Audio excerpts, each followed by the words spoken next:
mediodía del 7 de junio de 1999, 4 impactos de bala en la cabeza terminaron con la vida de Francisco Jorge Stanley Albaitero. Suceso que marcó la historia de la televisión en México, conmocionó a la ciudadanía y a las agencias mediáticas. Todos dejaron sus actividades para voltear incrédulos cuando les decían: acaban de matar a Paco Stanley.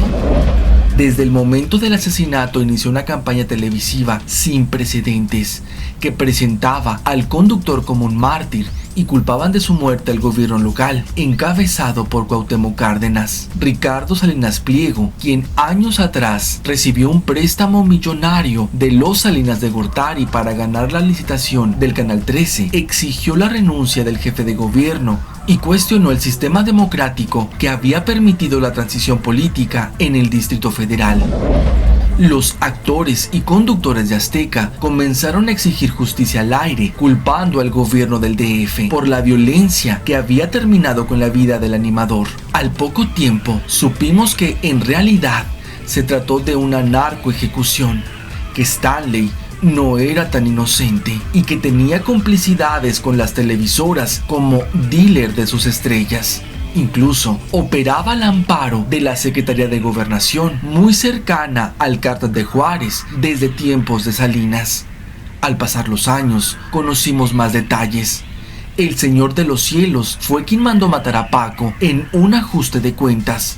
Y supimos también que las escandalizadas televisoras tenían una agenda puntual desde aquel año: aniquilar a la izquierda.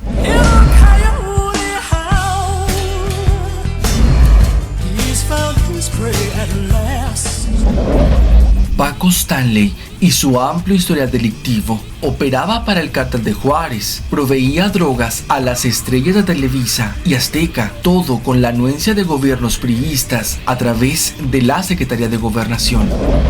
A los 20 años de edad, Francisco Stanley ya había pisado la cárcel. En Saltillo, Coahuila, fue acusado de robo y de encabezar una banda que se dedicaba a asaltar tiendas. Cuando Stanley fue presidente de la Asociación de Locutores de México, se convirtió en el propietario del Bar Diana de la Zona Rosa, donde se ejercía la prostitución.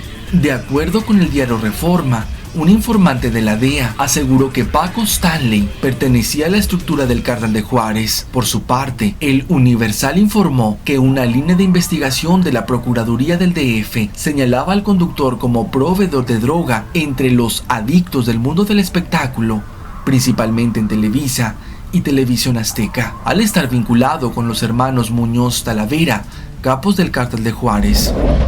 A través de sus diversas actividades dentro del duopolio televisivo, logró una fortuna superior a los $7 millones entre propiedades y cuentas bancarias en México y el extranjero. Investigaciones del gobierno capitalino arrojaron que además pertenecía a una red de distribución de cocaína a quienes compraba unos $10,000 cada tercer día. Estas operaciones se manejaban a través de sus cuentas en Islas Caimán.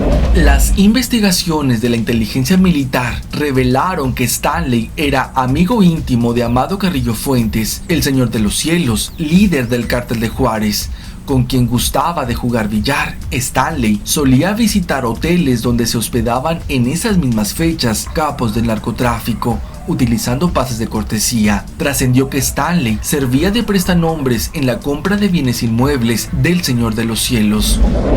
La red de narcotráfico de los Salinas de Gortari, en alianza con el Cártel de Juárez, también operaba en Televisa y Televisión Azteca. Stanley solo era uno de sus dealers. La propia CIA tiene en sus registros que el gobierno de Carlos Salinas de Gortari fue sin duda el más controversial, duro y corrupto. En entrevista con el periodista Jesús Esquivel para el semanario Proceso, Brian Latell, oficial de inteligencia nacional para América Latina de la CIA de 1990 a 1994, señaló: desde el principio del gobierno de Salinas había mucho escepticismo y sospechas de que él y su hermano Raúl tenían nexos con los narcotraficantes. Carlos Salinas de Gortari, a través de su hermano Raúl, protegió a varias organizaciones criminales.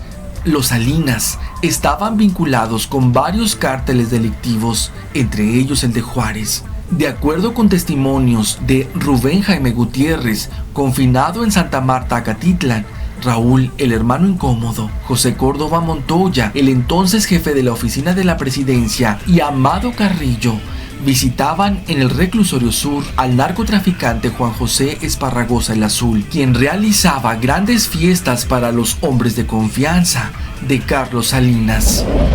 El Azul pretendió formar una federación del narcotráfico, la cual encabezarían los hermanos Arellano Félix, Juan García Ábrego, Amado Carrillo Fuentes y el Mayo Zambada, con la anuencia del gobierno de Carlos Salinas.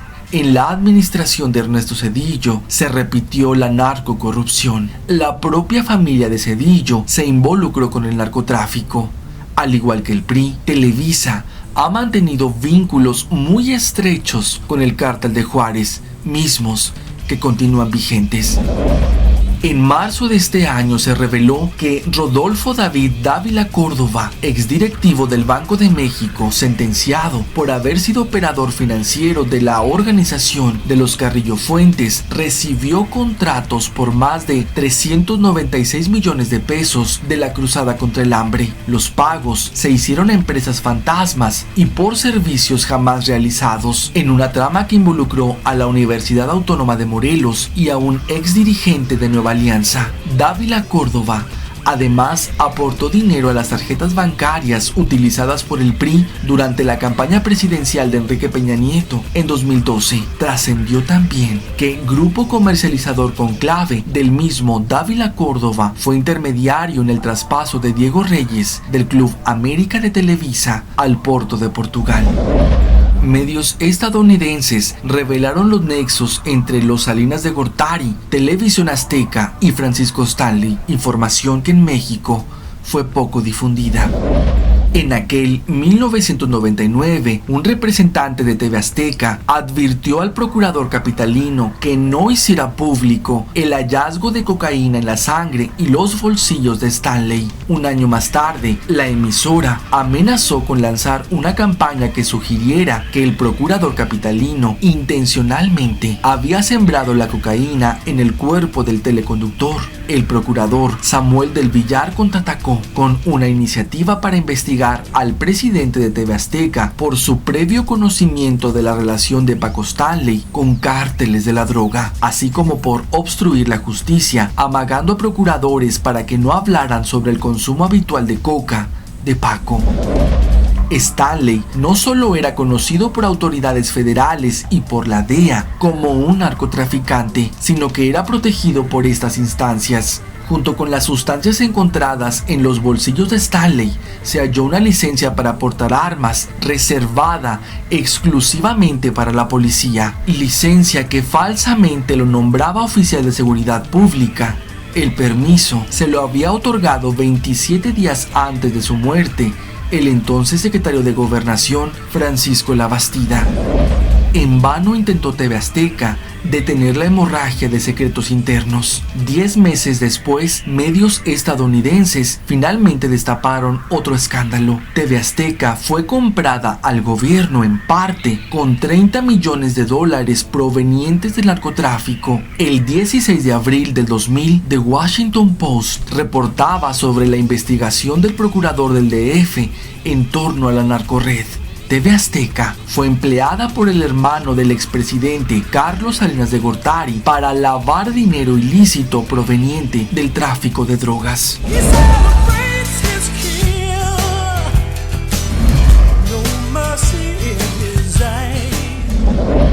La narcoejecución de Stanley fue la primera en transmitirse y difundirse a nivel nacional. A las televisoras les salió el tiro por la culata. Utilizaron el asesinato de Paco Stanley para derrumbar mediáticamente un incipiente gobierno de izquierda comandado por Cuauhtémoc Cárdenas, con miras a frenarlo en la elección del año 2000. Desde aquel entonces ya tenían en el trastornado Fox a su títere telecandidato, pero no previeron que su provocación y golpismo mediático traería graves consecuencias.